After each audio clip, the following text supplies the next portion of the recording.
Hello दोस्तों, आप सभी का एक बार फिर से स्वागत है मेरे इस चैनल NIOS क्लासेस में। इससे पहले वाला पार्ट में यानी कि पार्ट 2 में हम लोगों ने कवर किया था 20.1 को, और इस वाले पार्ट में हम लोग कवर करेंगे 20.2। ठीक है, तो ज़्यादा टाइम वेस्ट नहीं करते हैं और ये 20.2 का क्वेश्चन है, तो एक एक करके बनाना स्टार्ट करते हैं। ये क्वेश्चन देखने में काफ़ी बड़ा लग रहा है लेकिन है बहुत छोटा। ठीक है, ये सब बेसिक जो मैंने बताया था उसी में से है। तो देखिए देखिए देखिए पहले क्वेश्चन में क्या दिया हुआ है, which of the following matrices are. ठीक है, row matrices, column matrices, square matrices, diagonal matrices, scalar matrices, identity matrices या जीरो मैट्रिसेस। ठीक है, तो हम लोग को ये जो दिया हुआ है इतना सारा ये क्वेश्चन में हम लोग को इसी सब में से बताना है कि सब में से कौन सा रो मैट्रिक्स है, कौन सा कॉलम मैट्रिक्स है, और कौन सा डायगोनल है, कौन सा स्केलर है, कौन सा जीरो मैट्रिसेस है। ठीक है, तो इसी में से हम लोग को बताना है। तो चलिए ये देख लीजिए, ए नंबर का आंसर क्या होगा, आंसर लिख देते हैं। ठीक है, रो मैट्रिसेस कौन सा है आप लोगों को तो पता ही होगा। रो मैट्रिसेस कौन सा है बताइए तो आप लोग, इसमें से रो मैट्रिसेस कौन सा है। रो का मतलब क्या बताए थे आप लोग, ज़्यादा दिमाग नहीं लगाना, बस आईब्रो पे कंसंट्रेट करना है कि हाँ आईब्रो, और एक ये कॉलम को बोलते हैं हम लोग कलम। ठीक है, बाल वाला कलम। ठीक है, तो ये देखिए ये क्या हो गया, ये आपका कॉलम दिख रहा है लंबा, और आईब्रो कैसा रहता है, इस टाइप से रहता है आईब्रो। ठीक है, ऐसा ऐसा रहता है आईब्रो ना, और कॉलम ऐसा सीधा रहता है। तो ठीक है, तो ये वाला है रो मैट्रिसेस। तो साफ हो गया, जी है हम लोग का, जी है हम लोग का 3, 4, 10 और 8। ठीक है, ये हो गया हम लोग का रो मैट्रिसेस। बी में देखते हैं कॉलम मैट्रिसेस।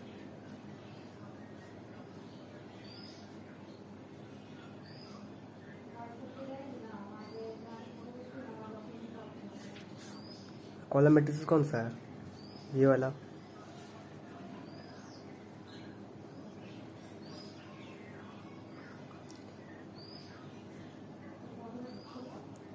मेरे साथ साथ बनाते जाएं दोस्तों, और जल्दी जल्दी चैप्टर को कंप्लीट करते जाएं। ठीक है, चलिए फिर उसके बाद सी नंबर में देखिए क्या है, स्क्वायर मैट्रिसेस कौन सा है, लिख लेते हैं पहले।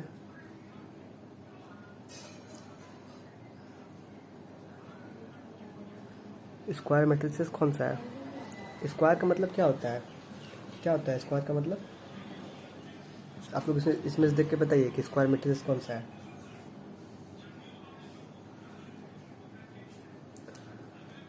देखिए स्क्वायर का मतलब होता है कि नंबर ऑफ रोज और नंबर ऑफ कॉलम्स जो है उसका इक्वल होता है। ठीक है, जैसे कि स्क्वायर होने के लिए हम लोग को कैसा चाहिए, कुछ ऐसा चाहिए हम लोग को स्क्वायर होने के लिए,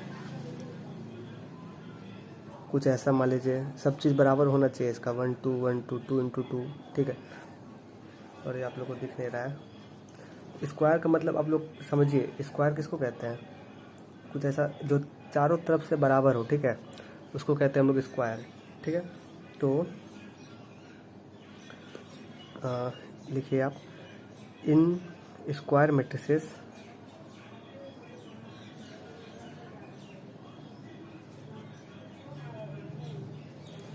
number of rows and columns are equal. Square matrices में हम लोग का नंबर ऑफ रोज और नंबर ऑफ कॉलम जो होगा वो क्या होगा, इक्वल होगा। ठीक है, तो इसमें देखिए नंबर ऑफ रो और नंबर ऑफ कॉलम किसका इक्वल है, देखिए इसका इक्वल है 2 इंटू 2 का मैट्रिक्स है। देखिए ये आपका 3 इंटू 3 का मैट्रिक्स है। ठीक है, ये क्या है, देखिए ये आपका 2 इंटू 3 का है, तो ये नहीं है, ये आपका है, ये आपका है। ठीक है, तो उसी टाइप से लिख लेना हम लोग को। स्क्वायर मैट्रिक्स सबसे पहले लिख लेते हैं ए वाला। ए है आपका 4 0 0 0 5 0 0 0 6। फिर आपका डी होगा, डी है आपका 2 0 0 2, ठीक है। फिर आपका ई भी होगा, नंबर ऑफ रोज और नंबर ऑफ कॉलम्स इक्वल है इसका, 3 into 3 का मैट्रिक्स है, 1 2 9 0 4 8 2। फिर आपका एफ वाला भी है, नंबर ऑफ रोज और नंबर ऑफ कॉलम्स इसका भी इक्वल है, 1 0 0 0 1 0 0 0 1, ठीक है। सॉरी यार, आ नहीं रहा लगता, आ नहीं रहा था पूरा, ठीक है। देख लिया आप लोग, एक तो 1 2 3 4, ठीक है, हो गया। फिर उसके बाद डी नंबर में क्या दिया हुआ है आपका, डी नंबर में दिया हुआ है डायगोनल मैट्रिसेस। डायगोनल मैट्रिसेस में आपको क्या दिया हुआ है, डायगोनल मैट्रिसेस ये तो आप लोगों को पता ही है। देखिए डायगोनल एलिमेंट, ठीक है, इसमें भी डायगोनल एलिमेंट है, ठीक है। तो डायगोनल मैट्रिसेस आपका हो गया ये वाला और ये वाला, ठीक है। ए नंबर हो गया 4 0 0 0 5 0 0 0 6, और आपका एफ नंबर हो गया 1 0 0 0 1 0 0 0 1, ठीक है। इतना सा हो गया, ये हो गया। ई नंबर में क्या दिया हुआ है, स्केलर मैट्रिक्स।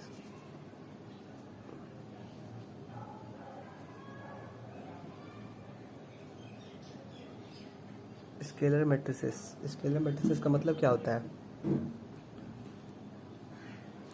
देखिए स्केलर मैट्रिसेस में क्या होता है, ठीक है। इसमें आपका ऑल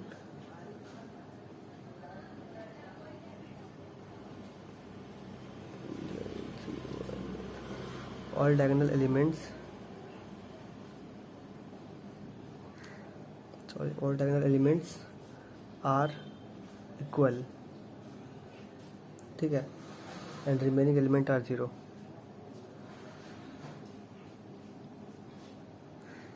थोड़ा सा राइटिंग ख़राब है तो आप लोग मेरा आवाज़ सुन के भी लिख लीजिएगा, रिमेनिंग एलिमेंट्स आर 0।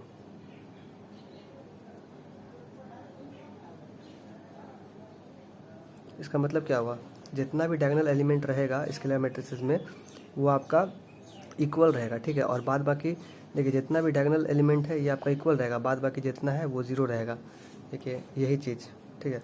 तो बस एक ही है इसमें से तो ऐसा किस नहीं, एक और है यहाँ पे भी, देखिए एक और ये वाला भी है, ठीक है, ठीक है। तो डायगोनल एलिमेंट सेम है, बाद बाकी सब 0 है, ठीक है।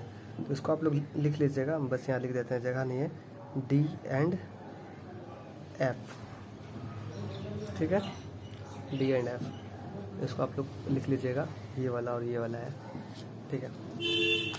चलिए आगे बढ़ते हैं आइडेंटिटी मैट्रिसेस में, ठीक है।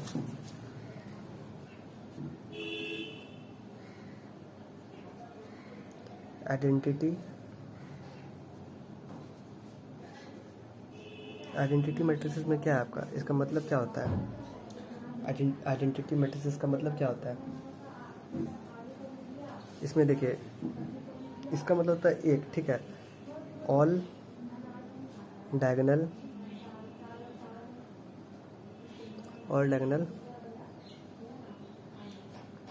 एलिमेंट्स आर 1, मतलब जितना भी डायगोनल एलिमेंट है वो आपका 1 ही रहेगा, ठीक है, एंड रेस्ट आर 0, और बाद बाकी सब 0 रहेगा।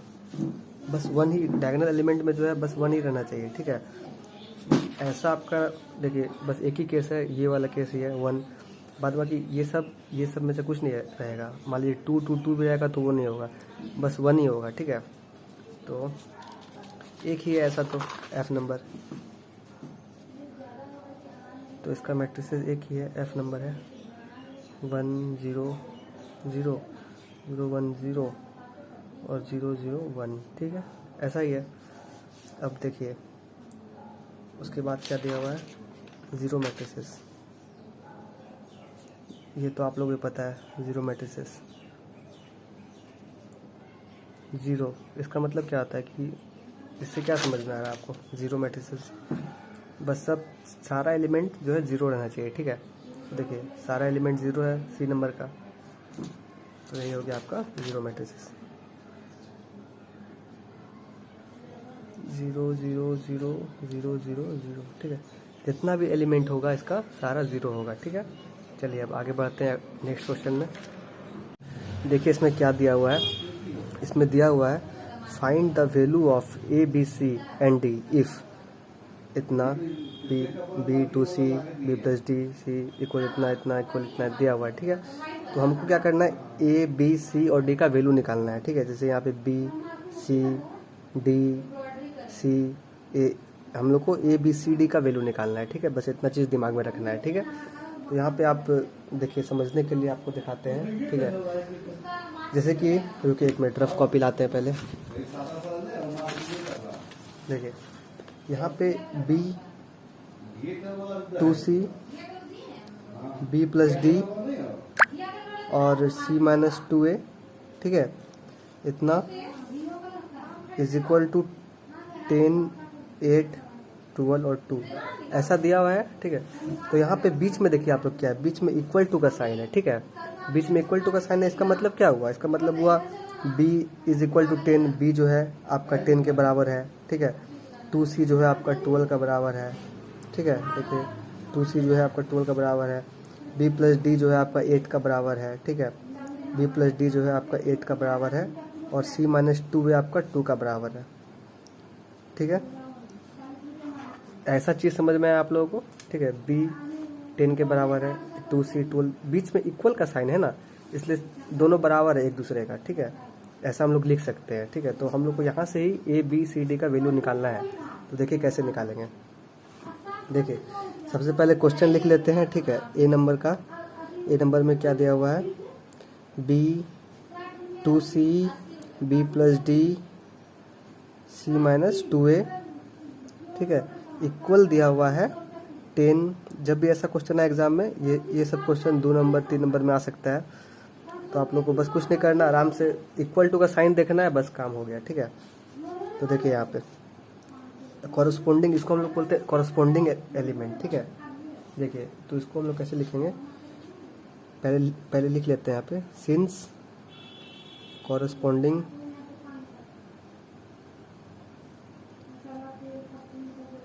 एलिमेंट्स विल बी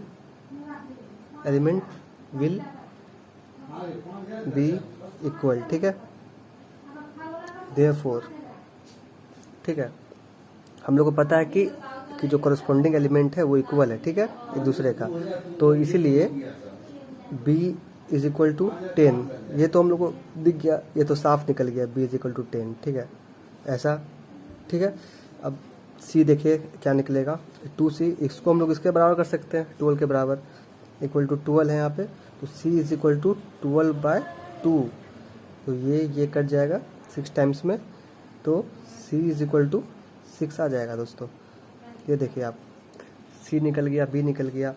अब देखिए आप आगे बढ़ते चलिए, b प्लस डी किसके बराबर हो जाएगा, 8 के बराबर हो जाएगा b प्लस डी, ठीक है। तो हम लोग यहाँ पे देख के आप लोग तो घबरा गए होंगे कि b प्लस डी, अब यहाँ क्या लिखेंगे, क्योंकि यहाँ b का वैल्यू हम लोग निकाल लिया ना 10, तो b का वैल्यू हम लोग 10 लिख दिए। ये तो लिख सकते हैं, जब b का वैल्यू b इक्वल 10, तो b इसको लिख सकते हैं यहाँ पे 10, ठीक है। एकदम घबराना नहीं है, जो जहाँ बस वैसे ही बैठा देना है, एकदम आराम से बन जाएगा। तो d इज इक्वल टू 8 इधर आ जाएगा और ये 10 चल जाएगा उधर, ठीक है। तो ये यहाँ पे प्लस में है तो इधर आएगा तो माइनस में हो जाएगा, ठीक है। तो d इज इक्वल टू, यहाँ माइनस का साइन बड़ा है तो -2 हो जाएगा, ठीक है। यहाँ समझे ना, हम यहाँ पे हम क्या किए, यहाँ माइनस का साइन बड़ा था, अगर -8 में रहता तो बस 2 होता, ठीक है। क्योंकि 10 में माइनस है, ये बड़ा है, बड़ा में है, तो इसलिए माइनस आएगा दोस्तों, ठीक है। तो d निकल गया, ठीक है।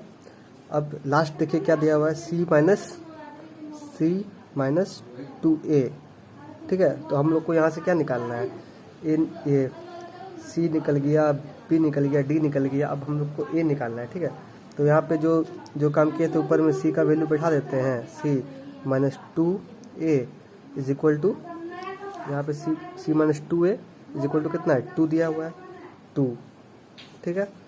तो यहाँ पे हम लोग क्या करेंगे, 2a इज इक्वल टू, ये 6 को इधर लेके आ गए, तो ये 2 तो यहाँ उतर गया जो था, ये 6 को इधर ले आ गए, -6 हो गया, ठीक है। -6 क्यों, यहाँ पे प्लस है, इधर आया तो माइनस हो गया, ठीक है। तो यहाँ पे थोड़ा सा स्पेस लेंगे, ये देखिए आप यहाँ पे लिख देते हैं 2a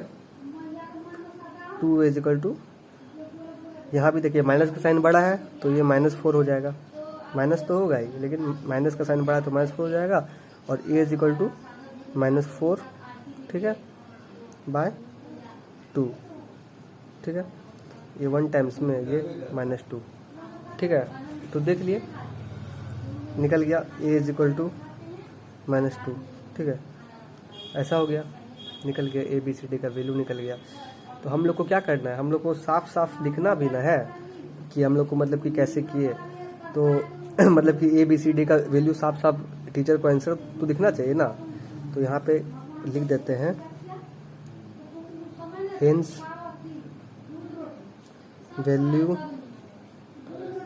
वैल्यूज आर, ठीक है। तो आप देखिए ए का वैल्यू क्या आया, ए का वैल्यू आया -2, ठीक है। बी का वैल्यू क्या आया, बी का वैल्यू देखिए आपका आया 10, ठीक है। सी का वैल्यू क्या आया, सी का वैल्यू आपका आया 6, और डी का वैल्यू क्या आया, डी का वैल्यू आपका आया -2, ठीक है। हो गया, कितना इजी था, इसका आप स्क्रीनशॉट भी ले सकते हैं, देखिए इधर आंसर आपका, बस कुछ नहीं करना है, इतना सा ही काम आपका करना था, आंसर आपका निकल गया, ठीक है। चलिए आगे बढ़ते हैं। अच्छा, यहाँ पे ए का वैल्यू जो है ये -2 नहीं होगा, ये +2 होगा, ठीक है। यहाँ पे हम लोग का माइनस छूट गया था, ठीक है, अभी हम ध्यान दिए, यहाँ पे माइनस छूट गया था, जब यहाँ पे देखिए यहाँ पे माइनस छूट गया है ना, यहाँ पे माइनस लगाएंगे, ठीक है। 2a इज इक्वल टू -4 है, ठीक है। तो आपका a इज इक्वल टू -4, और ये नीचे आएगा तो -2 ही होगा, ठीक है। तो ये आपका माइनस भी कट जाएगा, ये आपका प्लस हो जाएगा, ये आपका प्लस हो जाएगा, ठीक है, समझे ना। तो यहाँ पे हम लोग माइनस को काट सकते हैं, फ्रैक्शन वाले में हम लोग काट सकते हैं, ठीक है। देखिए दिखाते हैं आपको, देखिए अगर ऐसा है ना, ऐसा case -2a is equal to -4 है, तो हम लोग को यहाँ पे a इज इक्वल टू -4, यहाँ पे साइन चेंज नहीं होगा, यहाँ पे माइनस ही रहेगा, ठीक है। तो यहाँ पे भी हम लोग को काटना होगा इसको, ठीक है। लेकिन अगर ऐसा केस रहे, ठीक है, यहाँ पे -2 रहे प्लस a रहे और इज इक्वल टू -4 रहे, तो हम लोग को यहाँ पे a इज इक्वल टू, तो ये इधर आएगा, तो ये तो यहाँ है ही -4, ये इधर आएगा तो ये प्लस हो जाएगा, ठीक है। तो ऐसा केस में हम लोग को साइन चेंज करना है, ठीक है। ऐसा केस में हम लोग को साइन चेंज नहीं करना है, फ्रैक्शन में साइन चेंज नहीं होगा, देख लीजिएगा ध्यान से, ठीक है। जब ये साथ में रहेगा दोनों तो नीचे साइन चेंज नहीं होगा, जब ऐसा अलग अलग रहेगा, बीच में कोई सा साइन आ गया प्लस माइनस कुछ भी, तो आपका ये इधर आके ये हो जाएगा, ठीक है। इनटू रहेगा तो इनटू है बीच में तो ठीक है, नीचे एज इट इज रह जाएगा, ठीक है। लेकिन अगर बीच में प्लस माइनस का साइन है तो ये उधर जाके प्लस माइनस होगा, ठीक है। चलिए नेक्स्ट क्वेश्चन पे आते हैं, बी नंबर पे, ठीक है। देखिए यहाँ भी वही चीज़ सब हम लोग करना है, ठीक है। जो पीछे बनाए थे जैसा वैसा ही हम लोग करना है, घबराना नहीं है। यहाँ पे इक्वल टू का साइन तो आप देख लिए आप लोग, ठीक है। तो यहाँ पे देखिए, यहाँ पे क्या लिखिएगा, यहाँ पे आप लोग को बस लिख देना है the corresponding element will be equal, ठीक है।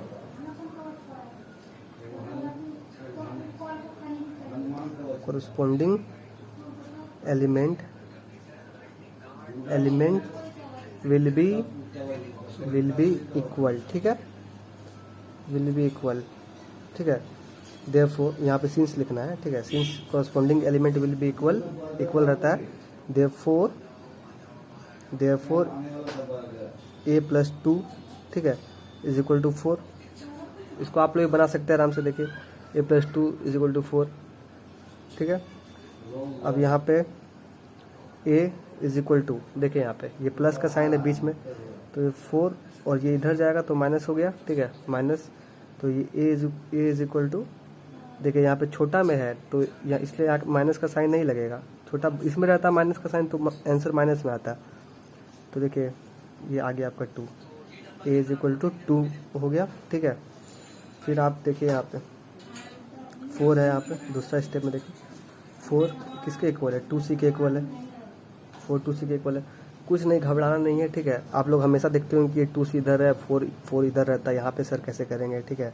तो देखिए कुछ नहीं करना इसमें, जैसे जैसे है वैसे ये c इधर है ना, तो इसको आप लोग यहाँ कर दीजिए 4, ये c को नीचे कर दीजिए, नहीं ये 2 को नीचे कर दीजिए, इज इक्वल टू c हो गया। यहाँ पे ये 2 टाइम्स में, तो 2 इज इक्वल टू c, ठीक है। तो बात वही हो गया, c इज इक्वल टू 2, चाहे 1 इक्वल टू, चाहे 1 के बराबर 1 रहे या नहीं, चाहे 1 के बराबर 2 रहे या 2 के बराबर 1 रहे, बात तो वही है। बराबर का मतलब है कि दोनों एक दूसरे का बराबर है, ठीक है। चलिए हो गया। फिर उसके बाद नेक्स्ट में आता है b is equal to 3 is equal to 6 है, ठीक है। तो b is equal to 6 minus 3, ठीक है। तो b इज इक्वल टू 3, ठीक है। अब तो आप लोग एकदम स्पीडली में बना लेंगे, ज़्यादा दिक्कत नहीं होना चाहिए। 25 इज इक्वल टू 5d, ठीक है। तो 25 by 5 is equal to d, 5 times में 5 इज इक्वल टू d, और बीच में और लिख सकते हैं आप लोग, और d इज इक्वल टू 5, ठीक है। ऐसा हो गया। तो आप लोग यहाँ पे लिख दीजिए therefore a is equal to 2, ठीक है, b इज इक्वल टू 3, ठीक है, और आपका c इज इक्वल टू 2, और आपका d इज इक्वल टू 5, ठीक है। देख लीजिए आपका आंसर आ गया, ठीक है। इसको आप लोग स्क्रीनशॉट भी ले सकते हैं, ये देख लीजिए आप लोग, ठीक है। ऐसा देखिए हो गया। चलिए ठीक है, आगे बढ़ते हैं। अगला क्वेश्चन में देखिए, अगला क्वेश्चन भी उसी टाइप का है, सब तो उसी टाइप का है ही, ठीक है। तो देखिए यहाँ पे लिखने का, यहाँ आंसर लिखते हैं। पहले आंसर लिखिए सिंस कॉरस्पॉन्डिंग एलिमेंट, ठीक है, कॉरस्पॉन्डिंग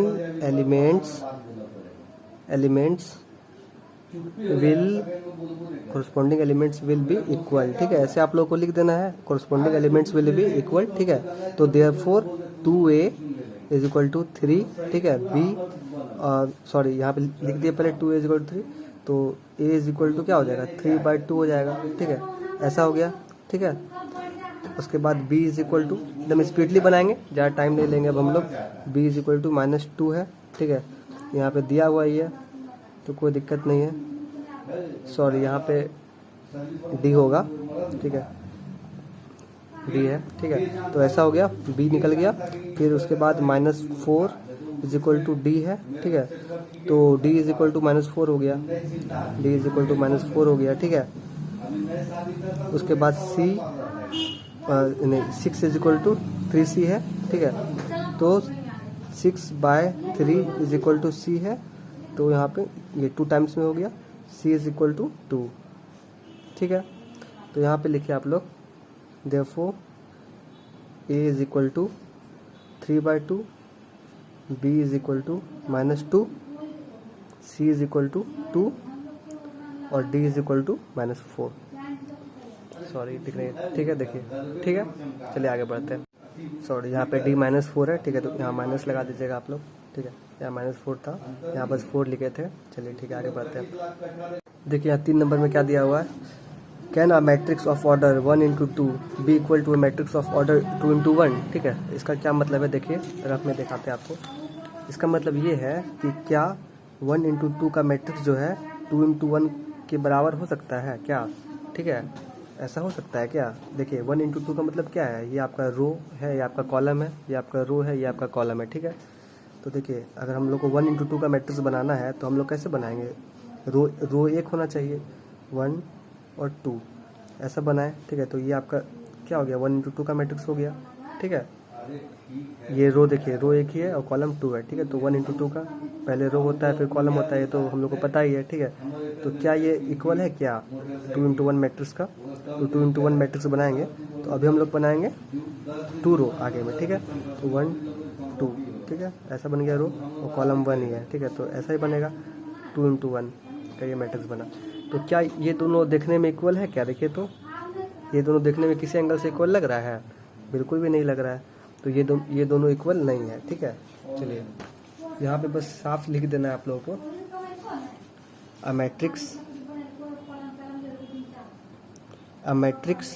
ठीक है, of order 1 into 2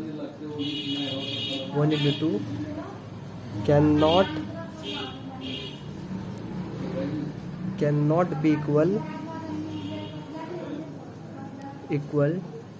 to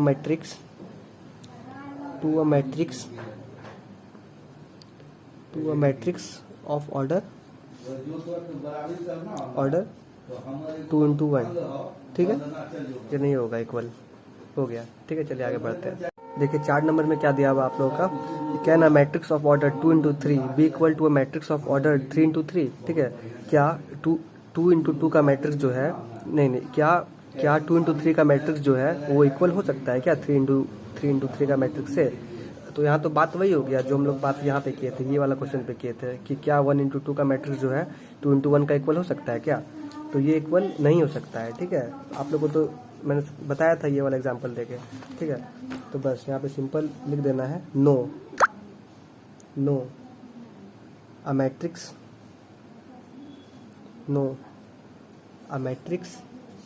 of order 2 into 3 cannot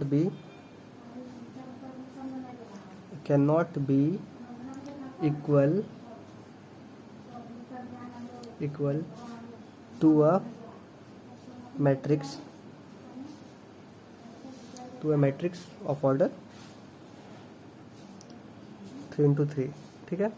देखिए बहुत इजी था, मैं थोड़ा सा राइटिंग ख़राब है तो आप लोग जो है मतलब समझ में नहीं आया तो मैं जब बोलता हूँ इसलिए मैं इतना ज़्यादा रिपीट करता हूँ, क्योंकि मैं बोलता हूँ तो आप लोगों को अगर समझ में नहीं आएगा तो मैं बोलने से तो समझ में आ जाएगा। सो आज हम लोग कंप्लीट कर लिए ये 20.2 का ये चेक योर प्रोग्रेस, ठीक है।